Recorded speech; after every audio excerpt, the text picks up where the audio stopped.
हरे कृष्णा, राधे राधे। नमस्कार दोस्तों, आप सभी को पाप मोचनी एकादशी व्रत पारण की हार्दिक शुभकामनाएं। आज हम सुनेंगे एकादशी व्रत पारण पर तुलसी माता की कथा। तुलसी माता की कथाओं को सुनने से एकादशी व्रत पारण का संपूर्ण फल प्राप्त होता है, या फिर यूं कहें कि एकादशी का संपूर्ण फल प्राप्त होता है। बिना तुलसी माता की कथा को सुने एकादशी का व्रत संपूर्ण नहीं होता। तो आज पाप मोचनी एकादशी व्रत के पारण का दिन है, तो भगवान श्री लक्ष्मी नारायण जी के चरणों का ध्यान करते हुए आज मैं इस कथा का श्रवण कराने जा रही हूँ। तो प्रेम से बोलिए भगवान विष्णु की जय, माता लक्ष्मी की जय, माता तुलसी की जय।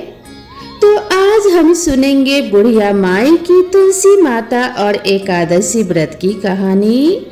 जय श्री कृष्णा दोस्तों, आज हम आपको 12 महीना सुनी जाने वाली तुलसी माता और एकादशी व्रत की कहानी सुनाने जा रहे हैं। इस कहानी को सुनने और सुनाने वाले को पुण्य फल की प्राप्ति होती है, इसीलिए इस कहानी को पूरा अवश्य सुने, आधा अधूरा बिल्कुल न छोड़े। आप सभी पर तुलसी माता की कृपा सदा सर्वदा बनी रहे। तो चलिए इस कहानी को शुरू करते हैं। तो प्रेम से बोलिए तुलसी माता की जय, भगवान विष्णु की जय। एक गांव में एक बुढ़िया माई अपने बेटे और बहू के साथ रहती थी। बुढ़िया माई का नाम सुखवती था। बुढ़िया माई के एक पोते और पोती भी थे। सुखवती के परिवार में सब हंसी खुशी रह रहे थे और उनका अच्छे से समय बीत रहा था, क्योंकि बुढ़िया माई बड़े ही नियम कर्म वाली थी और वह हमेशा एकादशी का व्रत रखती थी और तुलसी जी का नित्य पूजन करती थी। वह तुलसी जी को नित्य जल दिया करती थी। वह सुबह उठती, तालाब पर जाती, स्नान करती और तुलसी जी की पूजा करती थी। तुलसी जी को प्रणाम करती और तुलसी जी के नीचे दीपक जलाती थी। तुलसी जी के नियम से आरती करती थी। ऐसे ही बुढ़िया माई के दिन बीत रहे थे। सुखवती की जो सखियां थी वह भी सुखवती के पास बैठकर कथा कहानी सुनती थी और अपना ज्ञान बढ़ाती थी। एक बार की बात है, सुखवती अपने सखियों के साथ बैठी हुई थी। उसकी हम उम्र सहेलियां भी बैठी हुई थी, जो कि संख्या में 7-8 थी। सारे शाम के समय आपस में बातें कर रही थी। तब उनमें से एक बुढ़िया माई से कहने लगी कि सुखवती सखी, हम सोच रहे हैं कि क्यों ना हम लोग द्वारिकाधीश चले। द्वारिकाधीश की यात्रा करने का बड़ा मन हो रहा है। तो उनमें जितनी भी औरतें बैठी थी, जो कि सुखवती की सखी थी, सब कहने लगी, अरे यह तो बहुत अच्छी बात है, हमें अपने जीवन में द्वारिकाधीश के दर्शन जरूर करने चाहिए। इसीलिए चलो अब की बार हम सभी द्वारिकाधीश चलते हैं। जब सब सखियां पूछने लगी कि बुढ़िया माई तुम भी बताओ, क्या तुम चलोगी द्वारिकाधीश? उन सखियों में कुछ कम उम्र की भी थी, जो बुढ़िया को माई कहकर बुलाती थी। बुढ़िया माई का द्वारिकाधीश की यात्रा करने का बड़ा मन था। इसीलिए बुढ़िया माई कहने लगी, सखियों, पहले मैं अपने बेटे से पूछूंगी और तब मैं आप लोगों को बताऊंगी। बुढ़िया माई घर आ गई। बुढ़िया माई का जो बेटा था वह अपना नौकरी करता था। जब वह शाम को घर आया तो बुढ़िया माई के जो पोते पोतियां थे वे बुढ़िया माई के लिए खाना लेकर गए। तो बुढ़िया माई ने खाना खाने से इनकार कर दिया और कह दिया कि आज मेरा मन नहीं है। उधर जब बुढ़िया माई का बेटा खाना खाने लगा तो उसने अपने पत्नी से पूछा कि क्या मेरी माँ ने खाना खा लिया है। तब उसकी पत्नी कहने लगी, देखो जी, आपकी माँ ने आज खाना वापस भिजवा दिया। और कहने लगी कि मेरा खाने का मन नहीं है। यह सुनते ही बुढ़िया माई का बेटा, जिसका नाम मुरली था, वह अपने माँ के पास गया और जाकर कहने लगा, माँ क्या बात है, आज तुमने खाना क्यों नहीं खाया। तब बुढ़िया माई अपने बेटे से कहने लगी, बेटा आज मेरा मन नहीं है। तब बेटा बोला, माँ क्या बात है, आपकी कहीं तबीयत तो खराब नहीं है। अगर कोई परेशानी है तो मुझे बताओ, मैं अभी वैद्य जी के पास आपको लेकर चलता हूँ। तब बुढ़िया माई कहने लगी कि नहीं बेटा, मुझे कोई भी परेशानी नहीं है, बस मेरा मन द्वारिकाधीश की यात्रा करने का कर रहा है। तब बेटा बोला, माँ खुलकर बताओ बात क्या है। तब बुढ़िया माई ने शाम को हुई अपनी सखियों के बीच की सारी बातें अपने बेटे को बता दी कि बेटा, मेरी 8-10 सखियां द्वारिकाधीश की यात्रा पर जा रही हैं और मेरा भी बड़ा मन है कि मैं भी द्वारिकाधीश की यात्रा पर जाऊं। इतनी बात सुनकर बेटा बोला, माँ तो बात कोई नहीं, इसमें इतना सोचने की क्या बात है, मैं तुम्हारा यात्रा पर जाने का प्रबंध कर देता हूँ, तुम यात्रा पर चली जाओ। तो बुढ़िया माई बेटे के मुंह से यह सुनकर बड़ी खुश हो गई और वह अपने द्वारिकाधीश का ध्यान करने लगी और वह कहने लगी, बेटा पर मेरी एक और चिंता है। तब बेटा बोला, माँ बताओ कि अब क्या बात है। और माँ बोली, बेटा अगर मैं द्वारिकाधीश की यात्रा के लिए जाऊंगी तो कम से कम 4-5 दिन तो लग ही जाएंगे, और फिर उसके बाद मेरी जो आंगन में तुलसी रखी है उसे कौन सींचेगा, उसकी कौन पूजा पाठ करेगा और कौन उसकी आरती करेगा। तब बेटा बोला, माँ तुम चिंता मत करो, वह सब तुम्हारी बहू कर लेगी, मैं उससे बोल दूंगा, वह तुम्हारी तुलसी जी की पूजा कर लेगी। अब तो बुढ़िया माई निश्चिंत हो गई और वह कहने लगी कि ठीक है बेटा। और अगली सुबह बुढ़िया माई की द्वारिकाधीश जाने की तैयारी होने लगी। बुढ़िया का बेटा अपनी पत्नी से बोला कि सुनो भाग्यवान, मेरी माँ द्वारिकाधीश की यात्रा पर जा रही है, इसीलिए मेरी माँ के लिए काजू बादाम के अच्छे से लड्डू बना दो ताकि रास्ते में मेरी माँ को कोई परेशानी ना हो। जो बुढ़िया की बहू थी वह मन ही मन में सोचने लगी, मुझे तो एक दिन के लिए भी मायके नहीं जाने देते, उनके काम बिगड़ते हैं। और अब देखो बुढ़िया माई आराम से 4-5 दिन की यात्रा के लिए जा रही हैं। चलो यात्रा के लिए जा रही हैं वह तो ठीक है, अब इनकी पूजा पाठ का काम भी मुझे सौंप कर जा रही हैं। बुढ़िया की बहू कुछ कह तो नहीं पा रही थी, लेकिन उसने मन ही मन एक साजिश रची। उसने अपने पति से बोल दिया, ठीक है, मैं माँ के लिए गोंद गिरी और बादाम काजू के लड्डू बना दूंगी और उन्हें एक डब्बे में भर के माँ जी को दे दूंगी। बेटा तो सुबह नौकरी पर चला गया और जो बुढ़िया की बहू थी उसने क्या किया कि जो तुलसी जी का गमला था जिसमें तुलसी जी लगी हुई थी, उसमें से उसने तुलसी जी को जड़ से उखाड़ लिया और जड़ सहित उसे एक पीतल के डब्बे में भर दिया और अपनी सासू माँ के थैली में रख कर दे दिया और बोली, ये लो माँ जी, इसमें गोंदगिरी के काजू बादाम के लड्डू हैं, आप इन्हें रास्ते में खा लेना। और बुढ़िया माई अपने बेटा बहू को आशीष देती हुई अपने तीर्थ यात्रा के लिए चलते समय अपनी बहू से बोली, बेटी मेरी तुलसी जी का ध्यान रखना। बहू बोली, ठीक है माँ जी, आप बेफिक्र होकर जाइए। अब बुढ़िया माई ने तो आशीर्वादों की झड़ी लगा दी।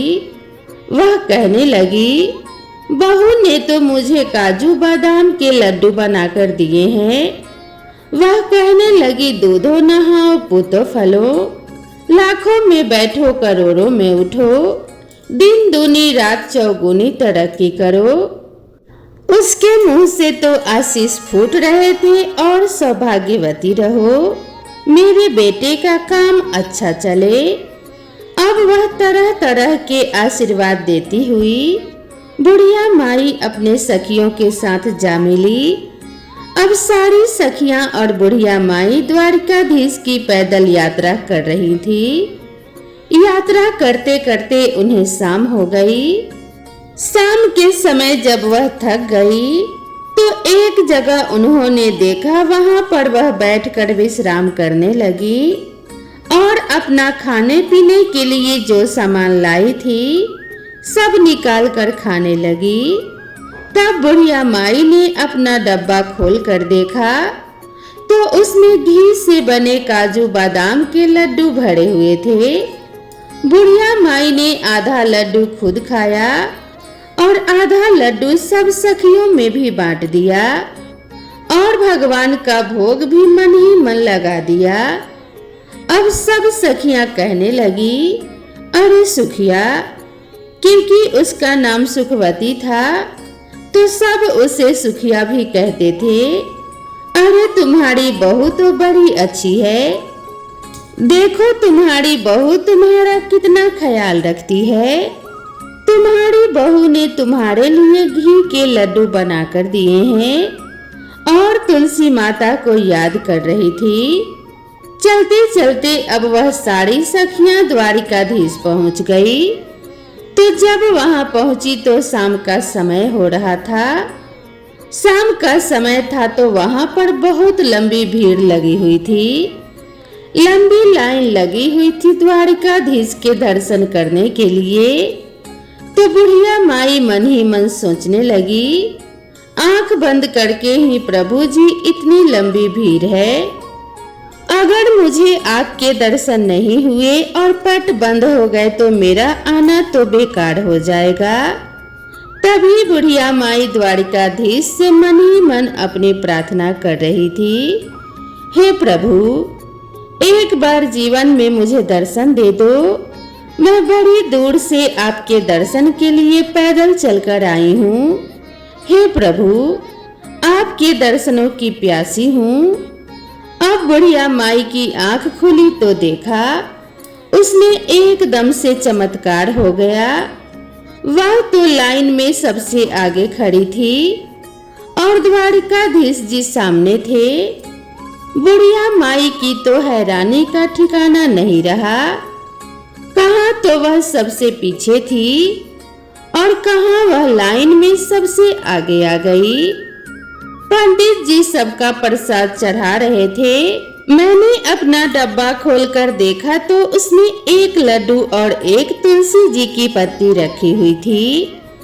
अब बुढ़िया माई वही लड्डू और तुलसी जी की पत्ती द्वारिकाधीश को चढ़ाने के लिए यानी भोग लगाने के लिए पुजारी जी को थमा दी। फिर वह मन ही मन बुढ़िया माई सोचने लगी कि हे प्रभु, यहाँ तो एक से एक अमीर सेठ आए हुए हैं, महंगी से महंगी मिठाइयाँ लाए हुए हैं, लेकिन मेरी मिठाई का कहाँ नंबर आएगा जो द्वारिकाधीश मेरी मिठाई का भोग लगाएंगे। मन में भगवान को याद कर रही थी कि हे प्रभु, मेरे भी लड्डू का भोग लगाओ और मुझे निहाल करो। बुढ़िया माई ने आंखें खोली तो उसकी आंखें आश्चर्य से फैल गई। यह द्वारिकाधीश के हाथ में जो लड्डू था यह वही लड्डू था जो बुढ़िया माई ने भोग लगाने के लिए दिया था, और वही तुलसी जी की पत्ती थी जो ठाकुर जी के हाथ में थी। अब तो वो बुढ़िया माई मन ही मन बड़ी प्रसन्न हुई। वह तो गदगद हो गई कि प्रभु ने मेरा भोग स्वीकार कर लिया।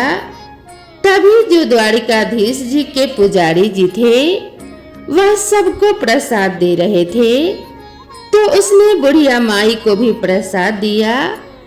बुढ़िया माई ने वह प्रसाद अपने पल्लू में ले लिया और हाथ जोड़ लिए।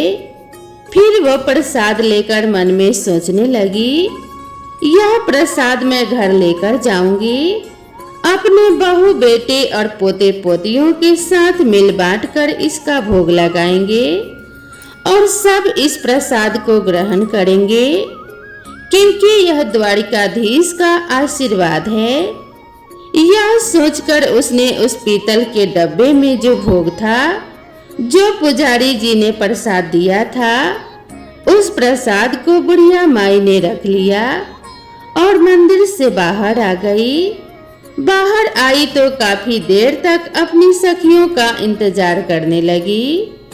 जो काफी देर के बाद उसकी सखियां आई तो कहने लगी, अरे बड़ी घबराहट हो रही थी, बड़ी भारी भीड़ थी, हमें तो सही से दर्शन भी नहीं हुए द्वारिकाधीश के। इतना चलकर आए हैं, इतनी धक्का मुक्की है, लेकिन वहां हमें दर्शन ही नहीं हुए। कोई कहता मुझे तो थोड़ा थोड़ा सा दर्शन हुआ, बड़ी भीड़ है। सब अपनी परेशानियां गिना रहे थे और बुढ़िया माई मन ही मन मुस्कुरा रही थी। वह कहने लगी कि मुझे तो द्वारिकाधीश के बहुत अच्छे से दर्शन हुए हैं और मेरा तो भगवान ने प्रसाद भी ग्रहण किया है। इस तरीके से अब सारी सखियां अपने द्वारिकाधीश की यात्रा करके अपने गांव के लिए वापस जल्दी घर पहुंचने पर बुढ़िया माई ने अपने बेटे बहू को आवाज लगाई। बेटा अंदर से आया और माँ के पैर छुए। बेटा को माँ ने बहुत ही आशीर्वादों की झड़ी लगा दी। जुग जुग जियो मेरे लाल, मेरी यात्रा बड़ी ही सफल रही।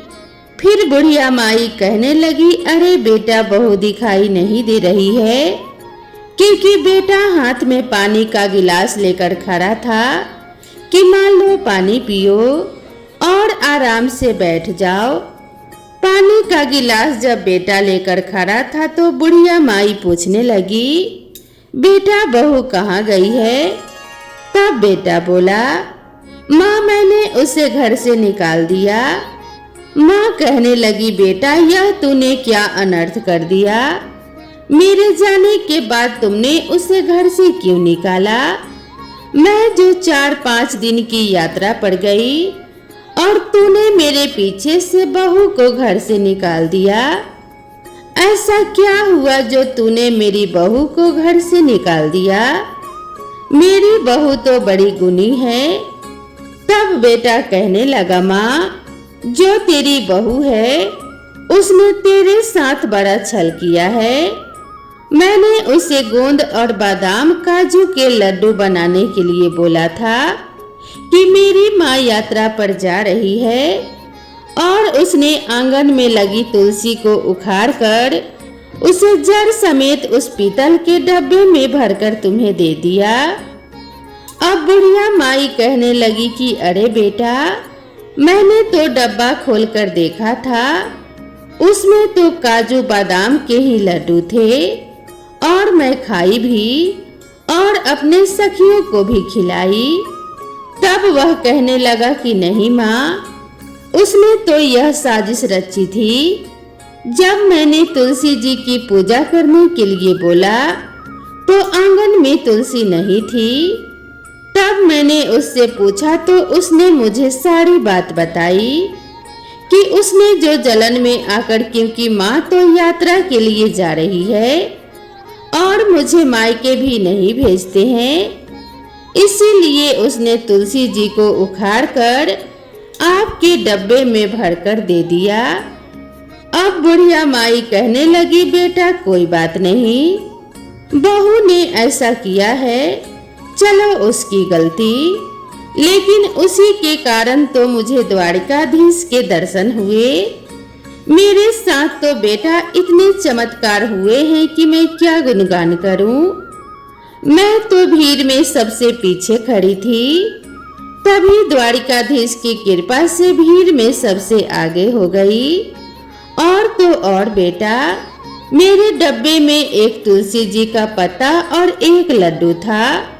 शायद तुलसी माता की कृपा से ही वह तुलसी जो लड्डू में बदल गई थी, और एक पत्ता मेरा इसीलिए छोड़ दिया था कि मैं भगवान को भोग लगाऊं, क्योंकि द्वारिकाधीश को ठाकुर जी को तो बिना तुलसी के पत्ते का भोग लगाया ही नहीं जाता, इसीलिए उन्होंने मेरा भोग स्वीकार किया था, क्योंकि उस पर तुलसी दल भी था।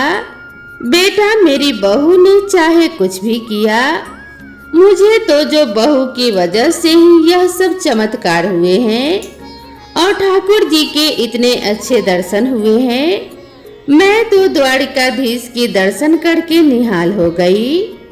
बेटा तू अभी जा, बहू मायके में होगी उसे लेकर आ। बेटा अपनी माँ की बात को क्या टालता।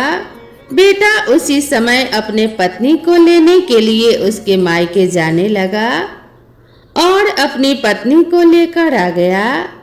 जब बहू मायके से घर आई तो अपनी सासू माँ के पैरों में पड़ गई और माफी मांगने लगी।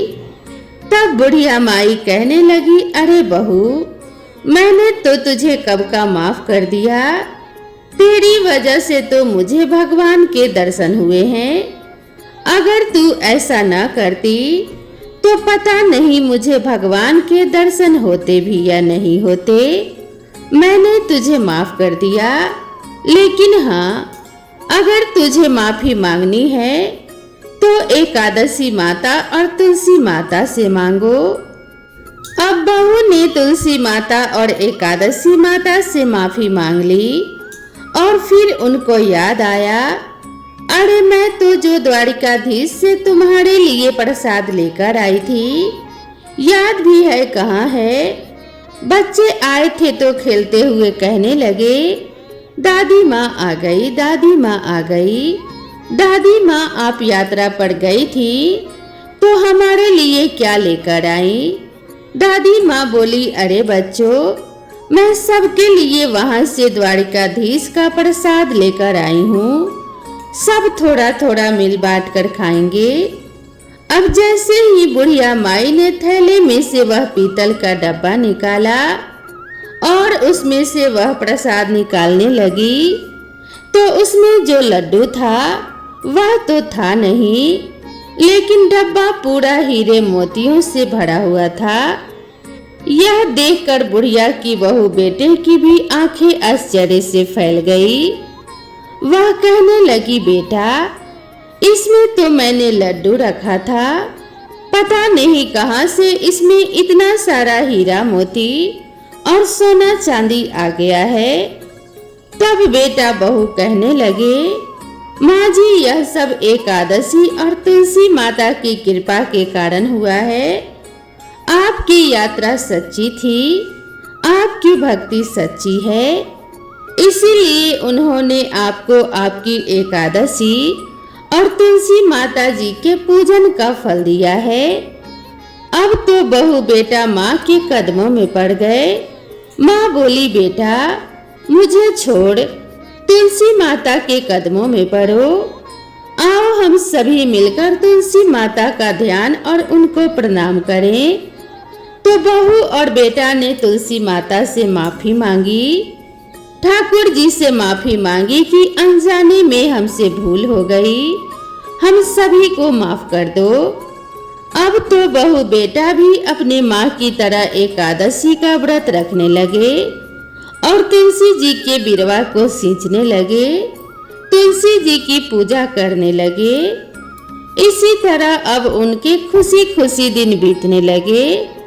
अब बुढ़िया माई के पास इतना धन हो गया था तो उसने गांव में कई काम करवाए गरीबों के लड़कियों के विवाह करवाए। जैसे ही वह गांव में किसी भी गरीब को देखती जिसके बस में बेटी का विवाह करना नहीं था, तो उसने उसी धन को बेटियों के विवाह में, कुएं बावड़ी बनवाने में और बच्चों के स्कूल और अस्पताल बनवाने में लगाने लगी। जितना बुढ़िया माई उस धन को लगाती, उतना ही बुढ़िया माई के घर में और धन बढ़ता जाता। बुढ़िया माई जब तक जीवित रही, उसने तुलसी माँ की कभी भी पूजा नहीं छोड़ी। जीते जी एकादशी व्रत नहीं छोड़े। हमेशा वह एकादशी का व्रत किया करती थी, तुलसी सींचा करती थी। बुढ़िया माई बचपन से ही तुलसी जी की पूजा करती आई थी और मरने के बाद भी तुलसी माता और एकादशी माता की कृपा से बुढ़िया माई को मोक्ष की प्राप्ति हुई। बहू बेटा के भी अच्छे दिन बीत रहे थे। वह भी अपने बहू बेटों के साथ खुशी खुशी रह रहे थे। उनके बच्चों के विवाह हो गए, उनके साथ सुखी जीवन बिताने लगे। हे तुलसी माता, हे एकादशी माता, हे भगवान विष्णु, जैसे आपने जो बुढ़िया माई पर कृपा करी, वैसे ही जो यह कहानी सुन रहे हैं और जो यह कहानी कह रहे हैं, उन सभी पर अपनी कृपा करना। तो प्रेम से बोलिए तुलसी माता की जय। सब बोलो एकादशी माता की जय। बोलो भगवान विष्णु की जय। तो दोस्तों, मैं आशा करती हूँ आप सभी को यह कथा जरूर पसंद आएगी। वीडियो पसंद आई हो तो वीडियो को एक लाइक जरूर करें और साथ ही चैनल पर पहली बार आए हैं तो इसे सब्सक्राइब करना बिल्कुल ना भूलें। इसे अपने सभी परिवार और दोस्तों के साथ भी शेयर जरूर करें। तो दोस्तों, भगवान विष्णु और माता लक्ष्मी जी की कृपा आप सभी के ऊपर बनी रहे। तुलसी माता और एकादशी माता की कृपा से आप सभी के घर में धन्य धान्य की वृद्धि होती रहे। आपका आंगन खुशियों से खिलखिलाता रहे। इसी कामना के साथ आप सभी से विदा लेते हैं। मिलते हैं नेक्स्ट वीडियो में नई कथा और नई कहानी के साथ। तब तक के लिए राधे राधे।